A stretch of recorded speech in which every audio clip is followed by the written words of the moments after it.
ইলম যাদের অর্জন করার সুযোগ হয়, আল্লাহ তাআলা বলছেন ইয়ারফাইল্লাহুল্লাযীনা আমানু মিনকুম ওয়াল্লাযীনা উতুল ইলমা দারাজাত।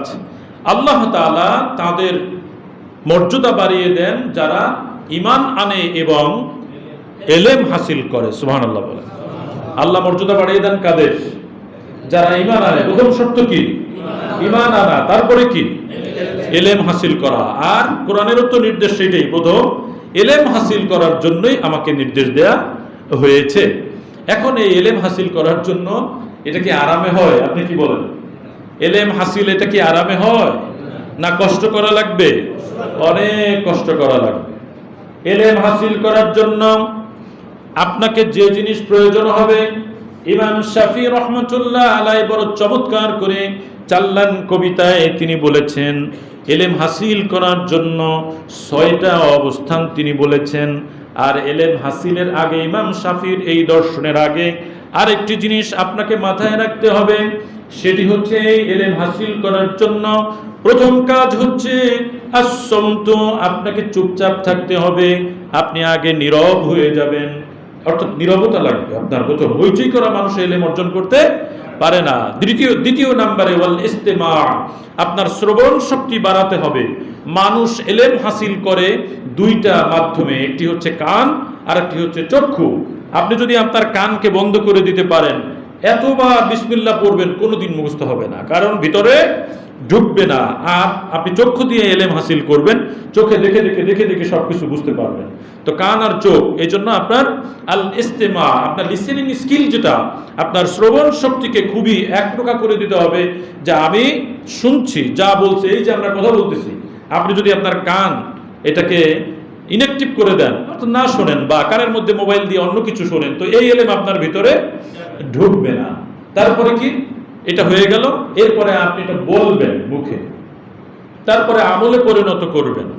আমল হয়ে যাওয়ার পরে ইলমের সর্বশেষ স্তর হচ্ছে অন্যের কাছে পৌঁছানো। অন্যের কাছে পৌঁছানো, আমরা আগে শোনার আগে, আমল করার আগে অন্যের কাছে পৌঁছানোর ব্যস্ত হয়ে যাই।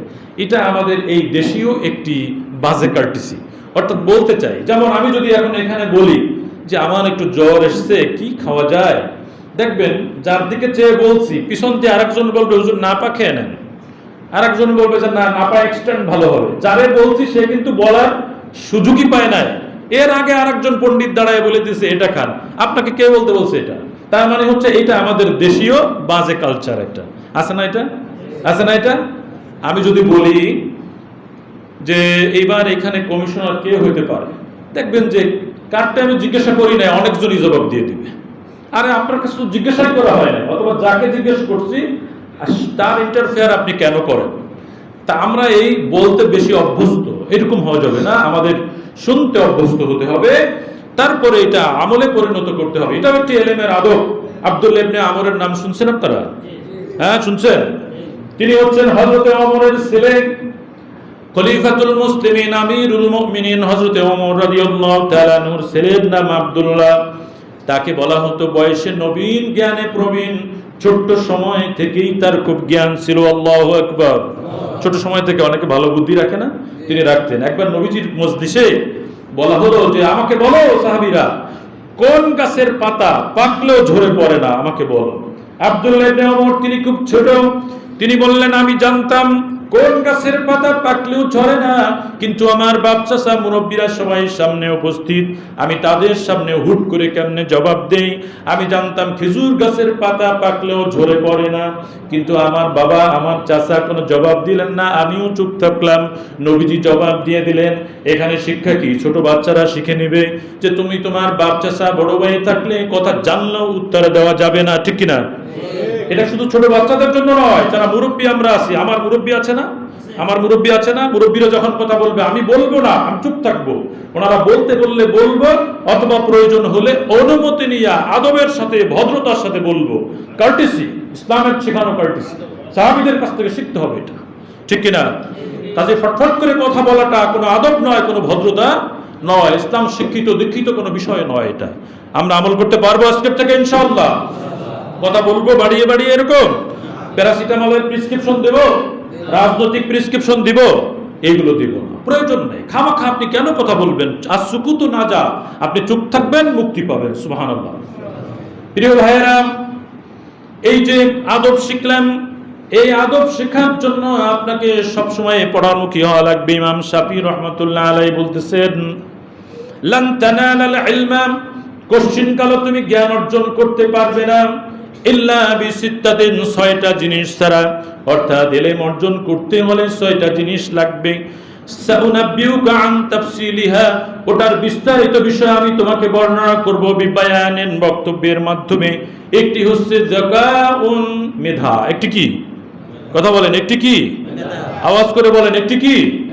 মেধা, জেহেন শক্তি। মানুষের জেহেন শক্তি না থাকলে তার কোনো ভ্যালুই নাই, কিছুই নাই, সে হয়ে যায়, তাকে কোনো দিন কাজ হয় না। বুড়ো মানুষ মনে রাখতে পারে না, শুনতে পারে না, বুঝতে পারে না, প্রকাশ করতে পারে না, মানুষ বলে ইনভ্যালিড হয়ে গেছে, ঠিক না? এরকম নিজেও বলে যে ভাই আমি তোমার ছেলেদের নামই মুখস্থ রাখতে পারি না। আছেন এরকম মুরব্বীরা? আছে। 6টা জিনিসের একটি হচ্ছে, তিনি বললেন প্রথম লাগবে মেধা।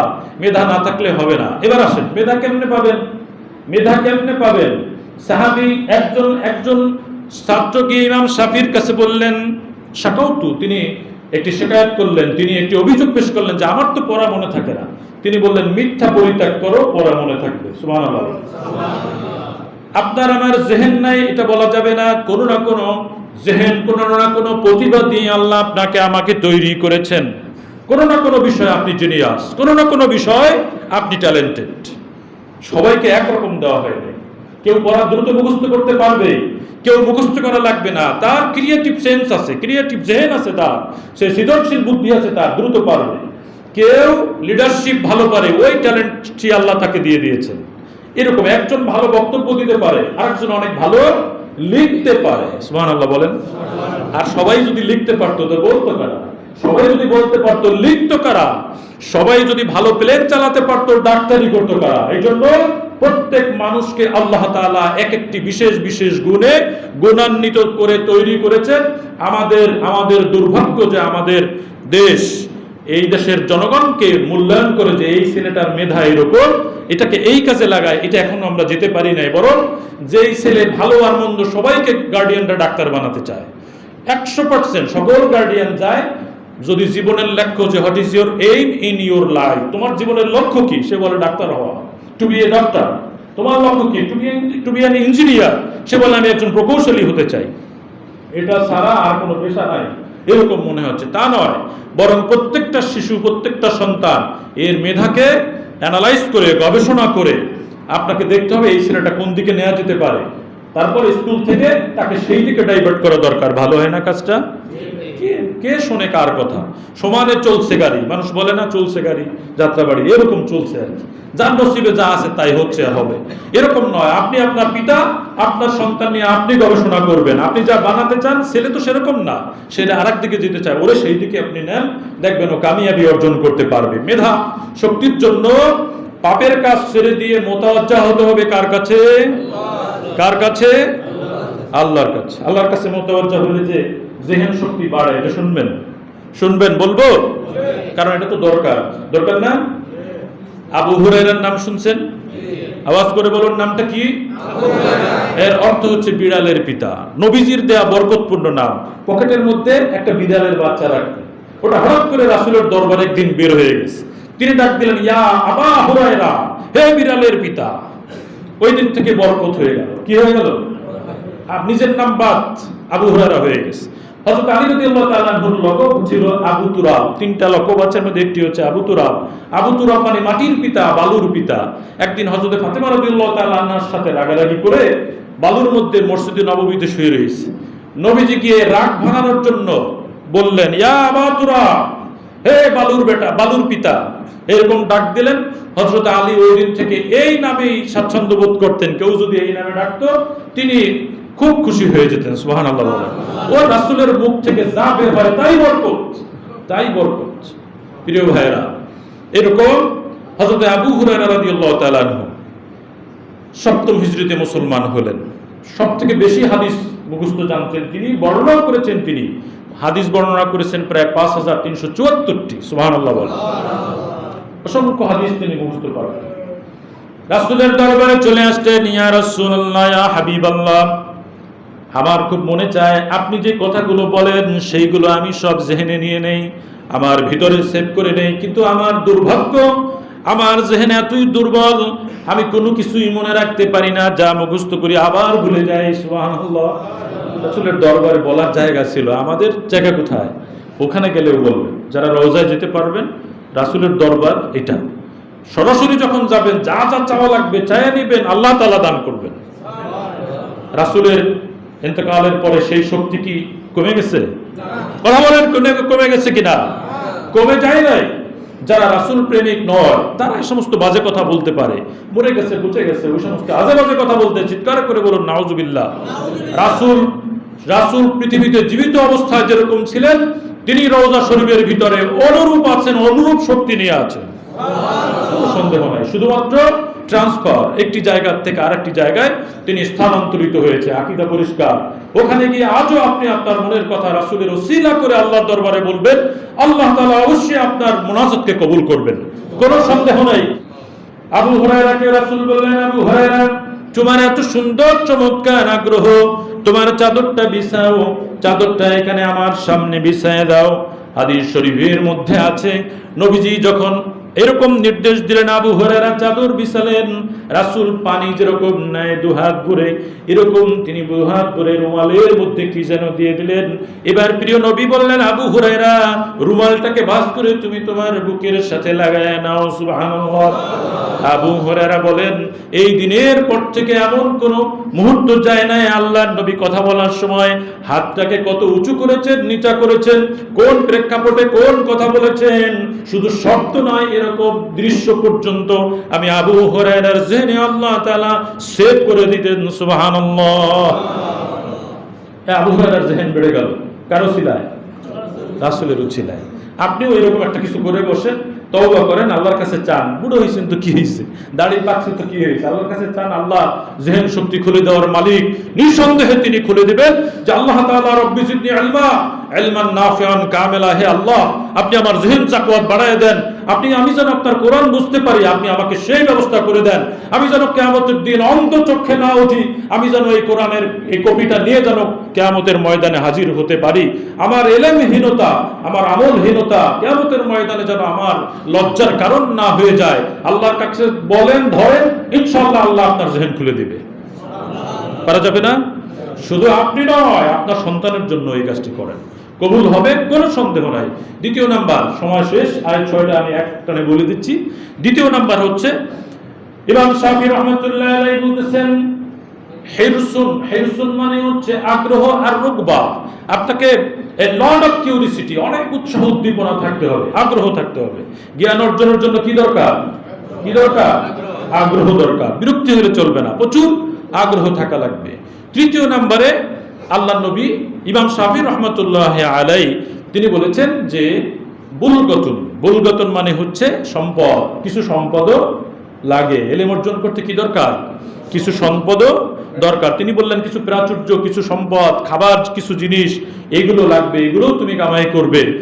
এরপরেরটা তিনি বললেন যে সোহবত ওস্তাদের সোহবত লাগবে। কি লাগবে? এই গুগল মৌলবীর কাছ থেকে, ইউটিউব দেখে, এরকম জায়গা থেকে আপনি সাপোর্ট নিতে পারেন, কিন্তু এলেমের মূল স্পিরিট ওইটা হাসিল করার জন্য হক্কানি আলেমের সান্নিধ্য আপনার জন্য ফরজ, না হলে আপনি পারবেন না, এটা হবে না। এটা ইসলামের সিস্টেমই এইটা, যে আপনাকে হক্কানি আলেমের সোহবত নিয়েই, কারণ কোরআনের একটি শব্দের অর্থ একাধিক, 100, 150, 200 পর্যন্ত আছে। কোন শব্দটা এখানে ব্যবহার হয়েছে এটা তো আপনি জানবেন না, বুঝতে পারবেন না। এটা বোঝার জন্যই ওস্তাদের কাছে যাওয়া লাগবে। এটা ওস্তাদের কাছে যে যেতে পারে না, চায় না, সে তো অহংকারী মানুষের মধ্যে এলেমের অবস্থান নেয় না। বিনয়ী হতে হয়, বিনয়ী না হলে ভিতরে কি হয় না? এলেম হয় না। আরেকটা লাগবে তুলু জামানেন, একটি হচ্ছে দীর্ঘ সময়। এর উপরে প্রত্যেকটা টপিকসে আবার ভিন্ন ভিন্ন আলোচনা আছে। এটার উপরে দেখি আরো এক সপ্তাহ আমরা কাজ করতে পারি কিনা, তাহলে আরো অনেক বিষয় আমাদের জানার সুযোগ থাকবে। যে আমাদের এই বিষয়গুলো পরিশ্রম করা, উৎসাহ থাকা, মানে খুব তাড়াহুড়ো না করা। এলেম হাসিল তাড়াহুড়ো করে হয় না। এই যে আপনি পুরো সপ্তাহে 40 মিনিট আজকের এই কথাগুলো শুনলেন, এই সপ্তাহে আপনি আর নাই, তো এলেম হবে কি করে? এলেম তো এরকম হবে না। এলেম আপনাকে অলওয়েজ হাসিলের জন্য চেষ্টা করতে হবে। হ্যাঁ, আপনি ইউটিউব থেকে, ক্যাসেট থেকে, মোবাইল থেকে সাহায্য নেবেন, কিন্তু এটার উপরেই ডিপেন্ড করবেন না। কতটা ক্লিয়ার কিনা? নবীরা কোনো কি রাখেন নাই? নবীরা সম্পদের উত্তরসূরি রাখেন নাই। সম্পদের উত্তরসূরি রাখেন নাই, রেখেছেন কিসের? এলেমের উত্তরসূরি রেখেছেন। হযরত আবু হুরায়রা, হাদিসটা বলে আমরা শেষ করে দিই। হযরত আবু হুরায়রা রাদিয়াল্লাহু তাআলা আনহু হঠাৎ করে একদিন বাজারে চলে গেলেন। বাজারে গিয়ে বলতেছেন সাহাবীদেরকে, লোকজনেরা বলতেছেন, তোমরা নবীর ওয়ারিস ভাগ হচ্ছে, তোমরা নিবা কারা কারা? তাড়াতাড়ি যাও। কোথায়? কোন মসজিদে নববীতে যাও, তাড়াতাড়ি নবীর ওয়ারিস ভাগ করে দিতেছেন সবাই। সাহাবীরা তো একেবারে আনন্দে উদ্বেলিত হয়ে উঠলো, দৌড়, সবাই সময় দৌড় দিয়ে মসজিদে নববীতে গিয়ে হাজির হয়ে ওরকম কিছু দেখলেন না। তো ফিরে গেলেন, আবু হুরায়রাকে বললেন যে আপনি তো ভদ্র মানুষ, যা বলছিলেন তা তো কিছু দেখলাম না। তো এবার আবু হুরায়রা জিজ্ঞেস করলেন, দেখলে কি আমাকে বলো? দেখলাম একদল কোরআন শরীফ পড়তেছে, একদল এই মাসআলা নিয়ে কথা বলতেছে, আর একদল ইতিহাস নিয়ে ইসলামী জ্ঞান অর্জন করতেছে। এবার আবু হুরায়রা বললেন, ভুল করেছো, ওগুলোই তো আল্লাহর নবীর ওয়ারিস আর মিরাস, ওগুলো ভাগ হচ্ছিল, নবী তাই দিয়ে দিচ্ছিলেন, তোমরা ফিরে আসলে কেন? ওগুলোই তো নবীর উত্তরসূরি, উত্তরাধিকার নিয়ে আসো ওখান থেকে। নবীদের উত্তরাধিকারী কি? এই যে এলেম, সেই এলেম আমরা নিতে রাজি আছি ইনশাআল্লাহ। জেহেনটাকে পরিষ্কার করে, সিনাটাকে পরিষ্কার করব। আল্লাহ তাআলা অবশ্যই আমাদেরকে কি করবেন? এলেম দান করবেন। এলেমের মাধ্যমে আল্লাহ তাআলা আমাদের অন্ধকার থেকে আলোর দিকে নিয়ে আসবেন, এবং আলোতে এসে আমল করে আমরা ইনশাআল্লাহ আমাদের মানজিলে মাকসুদ আল্লাহর দিদার এবং জান্নাত পেয়ে যাব। আল্লাহ তাআলা সবাইকে তাহসিলে এলেমের তৌফিক দান করুক, বলুন আমিন। এবং আমাদের সন্তানদেরকে সেইভাবে মাদ্রাসা স্কুলে পাঠিয়ে শিক্ষার মধ্যে নিবেদিত করুন। আল্লাহ আমাদের সবাইকে আমাদের মনের নেক মাকসুদ পূরণ করুক, বলুন আমিন। ওয়া আখির দাওয়ানা আলহামদুলিল্লাহি রাব্বিল আলামিন। আসসালামু আলাইকুম।